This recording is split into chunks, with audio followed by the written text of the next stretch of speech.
wá wo TV àrà Olódùmarè tẹ́ ẹ lè wò tán.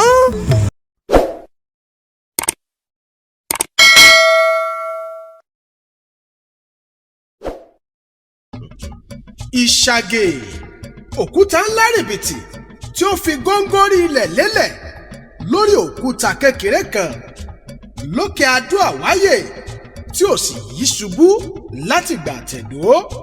Kódà Ọbákọ̀yà àti àwọn èèyàn rẹ̀ tó fi mọ́ àwọn ìran tí ogun Dàọ̀mí lé dórí òkè yìí, àwọn ìran tá a pè ní eléégún bẹ́ẹ̀ kẹ̀kẹ́, àwọn náà bá òkúta yìí bẹ́ẹ̀ ni. Gẹ́gẹ́ bí ìwádìí ṣe sọ, Ìṣàgè á máa fúnni lọ́mọ, ọmọ tó bá sì fúnni á máa jẹ́ Ìṣàgè, gẹ́gẹ́ bá a ti rí nínú ìlú Adó Àwáyè dòní.